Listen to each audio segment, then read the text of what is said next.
Vamos neste momento nos tranquilizando, fechando os nossos olhos e nos ligando ao nosso mentor individual, aos mentores desta casa, Joana de Ângeles, Irmã Rosário, Irmã Teresa e tantos outros amigos que nos recebem com tanto amor. Vamos nos envolvendo nos braços amorosos de Maria de Nazaré, Mãe de Jesus. Ela que nos envolve em seu manto azul, salpicado de estrelas, e nos diz: tudo passa, irá passar mesmo. E de mãos dadas à Mãezinha, nos leva até o seu Filho, nosso Mestre Jesus. Mestre querido, Ele que reencarnou entre nós para nos ensinar o verdadeiro amor e a caridade. E se não for através de Ti, não chegamos até o Pai. Pai de infinita bondade, Criador do céu e da terra, obrigada por tudo que temos, por tudo que somos, por tantas bênçãos que nos dá todos os dias. E com o coração cheio de gratidão, nós louvamos com a prece que Jesus nos ensinou. Pai nosso que estais nos céus, santificado seja o vosso nome. Venha a nós o vosso reino. Seja feita a vossa vontade, assim na terra como nos céus. O pão nosso de cada dia nos dai hoje. Perdoa as nossas ofensas, assim como nós perdoamos a quem nos tem ofendido. Não nos deixeis cair em novas tentações e livra, Senhor, de todos os males, porque Teu é o reino, o poder e a glória para todos sempre. Graças a Deus. E neste momento, pedimos a todos os assistidos que fechem os seus olhos, fiquem bem tranquilos e se liguem às equipes espirituais de tratamento da casa. Pedimos que a luz branca do Cristo seja projetada sobre todos, acalmando o coração, serenando a mente e promovendo a harmonização e equilíbrio de todos. Aos assistidos de tratamento de P2, pedimos que se liguem com as equipes deste passe neste momento. Sintamos a projeção da luz azul envolvendo o sistema nervoso central, tratando e harmonizando todos os chakras um a um, situados ao longo de toda a coluna. Que assim seja. Aos assistidos em tratamento de CH, pedimos que se liguem com as equipes deste passe neste momento. Vamos sentindo a projeção da luz rosa, envolvendo suavemente cada assistido com muito amor e carinho e muita paz, sentindo os corações serenando e harmonizando. Que assim seja. Aos assistidos em tratamento de P3B, que se liguem com as equipes deste passe neste momento. Rogamos a projeção da luz branca do Cristo, envolvendo encarnados e desencarnados aqui presentes. Pedimos a luz azul, envolvendo o coração e a mente dos assistidos. Rogamos às equipes espirituais os cortes de desligações que se fizerem necessários com a luz laser. Pedimos a projeção da luz azul, envolvendo o sistema nervoso central, periférico e neurovegetativo. A luz rosa clara envolvendo o cardíaco para aumentar os bons sentimentos. E o amarelo no frontal para ter bons pensamentos e maior força de vontade e melhor ligação com o seu mentor individual. Vamos neste momento envolvendo cada assistido numa cúpula rosa clara brilhante, da cabeça aos pés, para que o tratamento se fixe até quando for necessário. Que assim seja. Pedimos aos assistidos de P1 e P3A que se liguem com as equipes médicas espirituais neste momento. Rogamos a projeção da cor verde, envolvendo todo o organismo físico e espiritual dos assistidos, tratando onde for necessário. Vamos projetar as cores do arco-íris, envolvendo os assistidos para que alcançarem o fortalecimento físico e espiritual necessário. Que assim seja. pedimos que todos nós, encarnados e desencarnados, sejamos envolvidos nas bênçãos amoráveis do Cristo Jesus e que cada assistido permaneça em cúpula protetora, relativa ao seu tratamento até quando for necessário. Nos ligamos agora com as equipes espirituais de tratamento infantil, Meimei e Sheila, que vão envolvendo todas as crianças em muito amor e carinho, tratando-lhes paz, trazendo-lhe paz e harmonia. Que assim seja, graças a Deus. Agradecemos a todas as equipes espirituais por todos os tratamentos realizados e convidamos a todos a abrirem seus corações e suas mentes para a palestra desta tarde. Graças a Deus. Meus queridos irmãos, que a paz e o amor de Jesus nos envolva e ilumine a nossa mente para que possamos entender e viver o seu Evangelho. O tema que eu trago para a nossa reflexão é muitos os chamados e poucos os escolhidos. Este tema é o capítulo 18 do Evangelho segundo o Espiritismo. E ele inicia com a parábola da festa de bodas. E a primeira coisa a refletirmos é por que Jesus falava por parábolas e a quem ele falava. Dá para imaginar que um espírito da magnitude do Cristo, diretor e responsável pela criação e evolução do nosso planeta, possa ter encarnado, reduzindo suas vibrações ao máximo, até que fosse possível um corpo suportar o seu espírito, para falar apenas a um grupo de pessoas? Faz sentido isso? Jesus reduziu suas vibrações ao máximo e foi gerado por Maria. A pureza de sentimentos e a elevada vibração de Maria possibilitou a encarnação de Jesus. E as lições do Cristo, o que ele falava, não era apenas para os fariseus, os doutores da lei, os saduceus, os samaritanos, os israelitas. Ele não falava apenas para um povo daquela época. Jesus falava para espíritos imortais. Ele criava as parábolas com os fatos mais comuns, usando simbologias importantes para aquelas pessoas, naquele momento, para que fosse impactante. Mas deixou seus ensinamentos de maneira que continuasse servindo de lição por séculos, por milênios, para sempre. É certo que um espírito da magnitude de Jesus sabia que deixando seus ensinamentos em parábolas, nós iríamos absorvendo as lições aos poucos.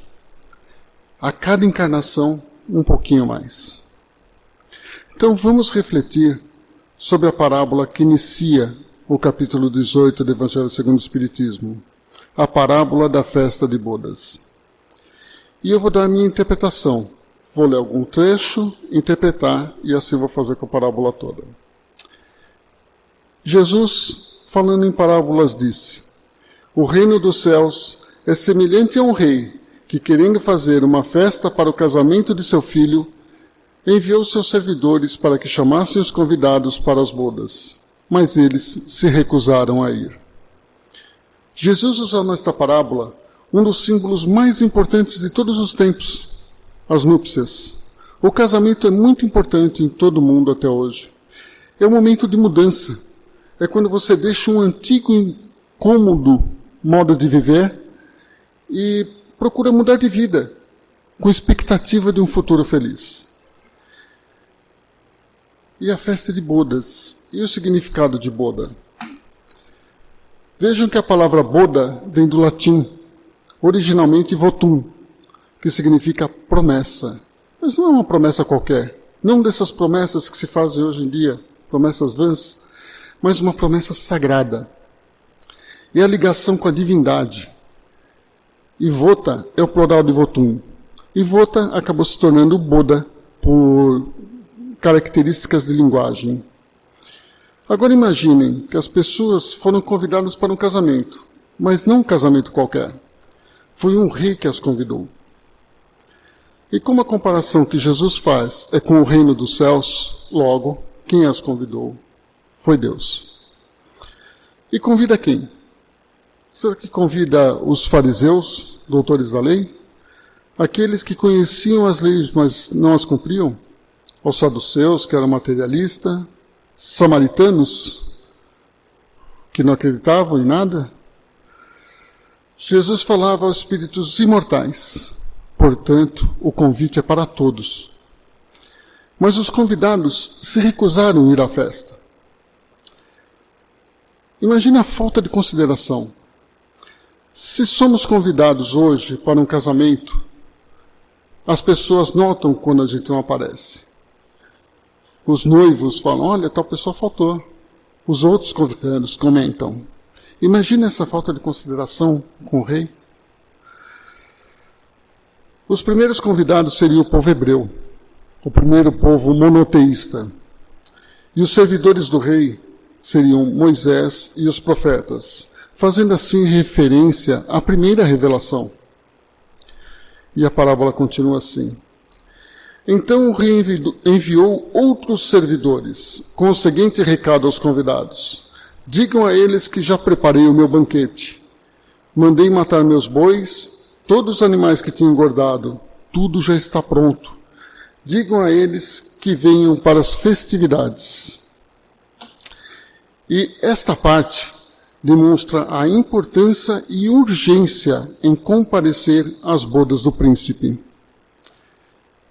E já que o rei é Deus quem convida, logo o príncipe é Jesus, fazendo aqui a referência à segunda revelação. E as festividades de casamento, especialmente para o povo judeu daquela época, era tão importante que duravam 7 dias. Eles celebravam a união do casal, mas celebravam também a união de 2 famílias. Eles celebravam os votos sagrados, constituindo a família, crescendo, e estavam colaborando com a divindade. E vejam que, com os planos divinos, e quanto mais alegria, quanto mais feliz fossem as festas de bodas, eles acreditavam que mais felicidades, melhor energia eles levariam para as suas vidas.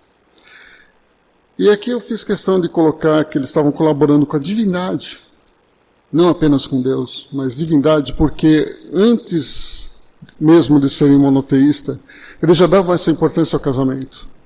Os povos, eles tinham o costume de fazer os votos sagrados, fazendo promessas a uma divindade. Então eles se uniam e diziam um para o outro que seriam fiéis e estariam juntos em todos os momentos bons e maus, assim como estavam com a divindade, e acreditavam que assim a divindade estaria ligada a eles. Muito bem, só que com as festividades prontas, com os preparativos prontos, tinha que ser feito. Não dava para ser congelado. Não é como hoje. Mas os convidados, que estavam sendo chamados pela segunda vez, desprezaram novamente o convite. Se foram uns para suas casas de campo, outros para os seus negócios, outros, após terem insultado os servidores do rei, ainda os mataram. Este trecho refere-se às desculpas, à falta de tempo para atender os chamamentos de Deus, dando mais importância às coisas transitórias, às coisas materiais, e os servidores do rei morto seriam os cristãos. O rei, após saber o que aconteceu, ficou muito furioso e enviou seus soldados, matando os assassinos e queimando suas cidades. Vejam que Abraão havia dito aos judeus que seus descendentes cobririam a terra. Logo, eles esperavam dominar, ser superiores ao mundo. Só que a superioridade deles deveria ser espiritual, se eles aceitassem, se eles entendessem o chamamento. Mas eles enxergaram apenas o lado material e mataram o Messias. E assim eles perderam uma divina oportunidade. Então, o rei disse aos seus servidores: as festividades estão prontas, mas os que foram chamados não eram dignos de participar. Vão pelas encruzilhadas e convidem para os festejos todos aqueles que encontrarem. Os servidores do rei Foram então às ruas e convidaram todos que encontravam, bons e maus, e a sala de banquete de núpcias ficou repleta de pessoas. Esta parte quis dizer desse modo que a palavra de Deus seria pregada a todos, e os que entendessem, os que fossem tocados pela palavra de Deus, os que aceitarem a palavra de Deus, serão admitidos nas festas, na boda, no lugar dos primeiros.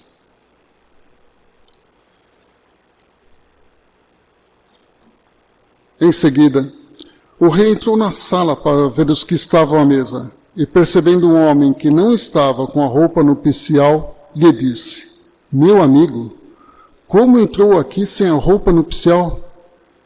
E o homem permaneceu em silêncio.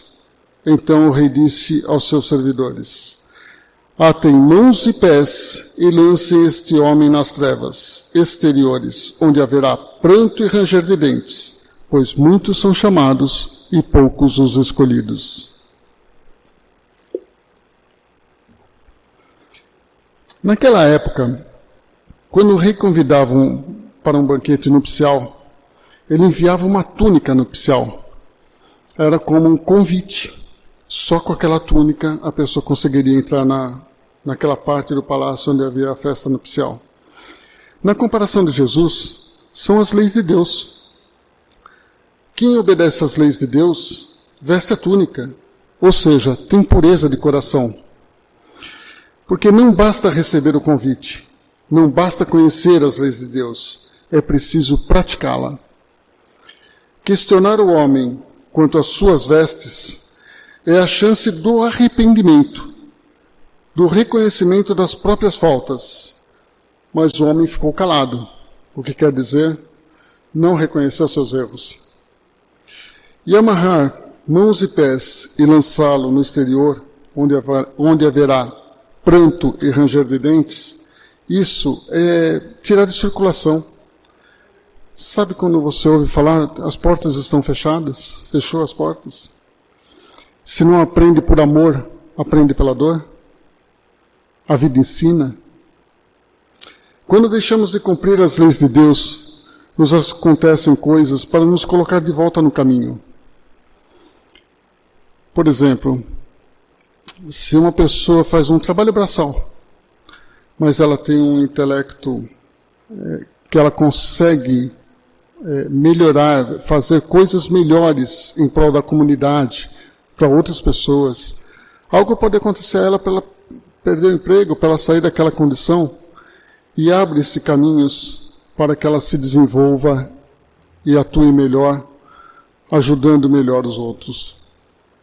Da mesma forma, ao contrário, às vezes uma pessoa exerce um alto cargo, uma posição boa, mas perde tudo, e vai fazer um serviço humilde, para que ela aprenda com a humildade, para que ela aprenda com a vida, as coisas que lhe são necessárias para o espírito.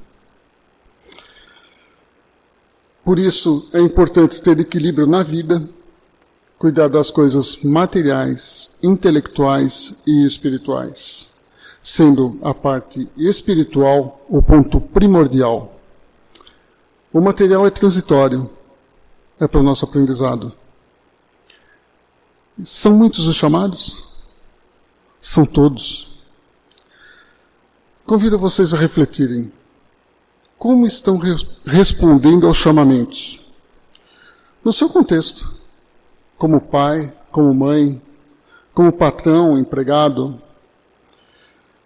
Na sua vida e com seus relacionamentos. Porque o chamamento é divino, mas a resposta é humana. E os chamamentos? Deus nos chama 2 ou 3 vezes? Desiste? Não. Nós somos chamados a praticar as leis de Deus o tempo todo. E não dá para alegar ignorância.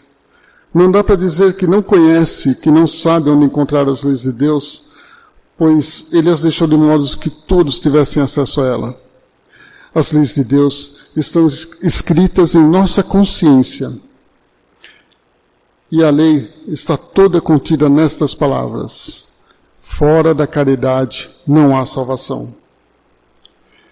E continuando esse capítulo do Evangelho, tão importante, eu acho que a próxima parábola, que fala da porta estreita, dá um complemento fundamental.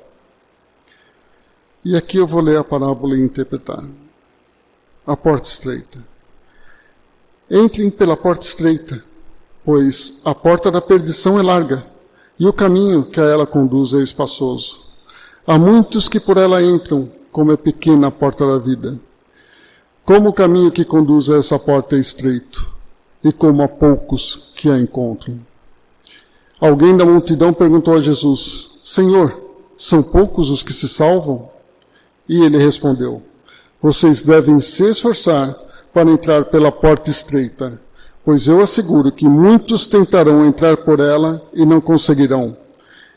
E depois que o pai de família entrar e fechar a porta, vocês, tendo ficado do lado de fora, irão bater dizendo: Senhor, abre a porta para nós. E ele responderá: eu não sei de onde vocês são. Então começarão a dizer: comemos e bebemos na sua presença, recebemos seus ensinamentos em nossas praças públicas. E ele responderá: não sei de onde são. Afastem-se de mim, todos vocês que cometem atos de injustiça.